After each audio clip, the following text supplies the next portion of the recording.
I got a similar situation, but it's got a complication because while I was treating her, care had to be cut off because she had a work injury. I was treating her for an auto accident. Then she fell on her back and hit her head at work.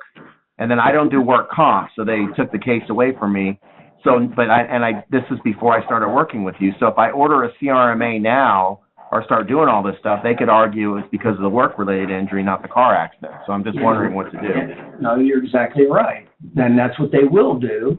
The insurance company will, that's the argument they will make. That's exactly right. So do I just tell the attorney I don't think this is a good one for me to testify? Or no. Without knowing everything about the case, here's one way to handle that one little subject. Now remember, I'm only talking about one little subject because I don't know everything.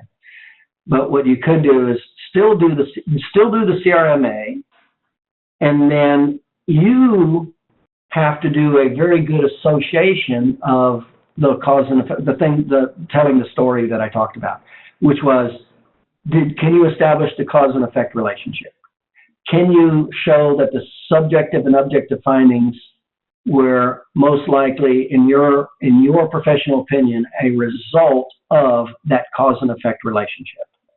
So I'm still going to do that, number one. And then what was to associate that injury with that case. So the mechanism of injury, the cause and effect relationship, the signs, symptoms, and the objective test, subjective and objective testing. So I'm going to still package that and put it together to show, yes, in my opinion, that injury was from this. Now, what will help and enhance your case is if there was, with the workers' compensation injury, it's just the opposite, or the opposite was minimized. There was no cause and effect relationship to cause such an injury. Here's an example. I'm going to use a gross example. The person had an auto injury, was hit from behind. They got this neck injury. Okay, so I got the symptoms, I've got all that. Now the work injury was a low back injury from lifting. Well, it's going to be very easy for me to go back and do the CRMA and show the cause and effect relationship with the signs and symptoms and point that injury that I now have found to the car injury. And it's also going to be very easy for me to say that the mechanism of injury of a work compensation and the mechanism of injury alone in no way compares to the signs, symptoms, or the objective findings.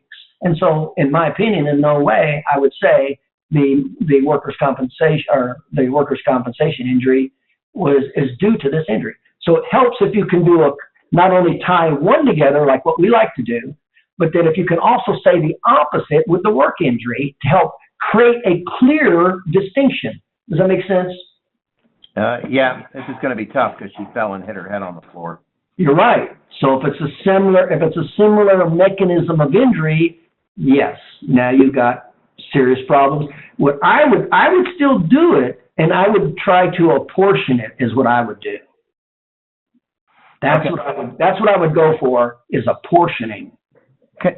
And then just one more quick question, just to clarify. I want to make sure I understand what you said. Now remember, one last thing. When you apportion it, I'm just going to take the quantification of my subjective and objective biomarkers, and I'm going to differentiate those and the subjective and objective biomarkers after the workers' compensation injury, and that's how I'm going to segment it out and apportion it. Right. Yeah, you've taught apportionment before. That makes sense. But I'd still do it as opposed to not do it, because you got all upside and no downside. Yeah, upside, right. At least I can come with something.